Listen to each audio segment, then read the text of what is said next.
అందరికీ నమస్కారం. బిఎస్ ఛానల్కు స్వాగతం.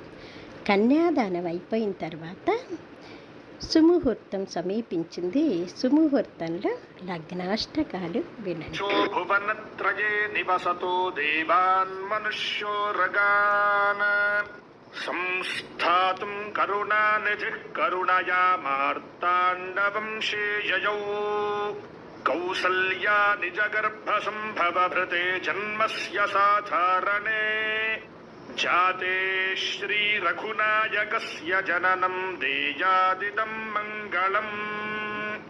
సావధానా సుముహూర్తే సావధానా వైదేహీ వదనాభిలాషణయుతం కామం సకామం కృతం విఖ్యాతం భువనత్రయం హరధనుర్భగ్నీకృతం లీలయా విశ్వామిత్రపరాశరాదిమునిభిస్తత్సన్నిధానాంచితం సీతారాఘవయోర్వివాహ సమయే దేయాదిదం మంగళం. సావధానా సుముహూర్తే సావధానా ఉత్పుల్లాబలనీలవారిజదళశ్యామోన్నతం కోమలం పార్వత్యా చ మహేశ్వరేణ చ శిరశ్లాఘీకృతం సర్వదా.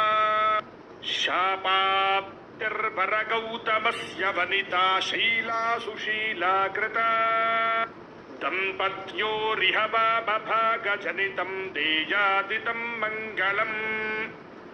సావధానా సుముహూర్తే సావధానా శ్రీరామం జనకాత్మజాసురగురుం ప్రత్యంగుఖం ప్రాంగుఖం దోర్భయామంజలిమంచితైశ్చ వనితామాపూర్యముక్తాఫలైః నానారత్నవిరాజమానకలశైరానీయతం సాగరాత్ సీతారాఘవయోర్వివాహ సమయే దేయాదిదం మంగళం.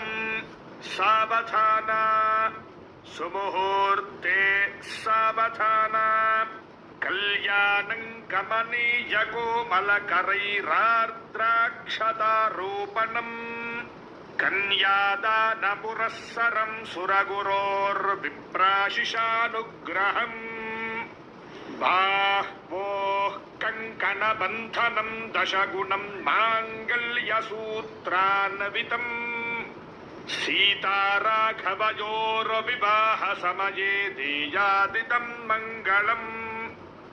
సావధానా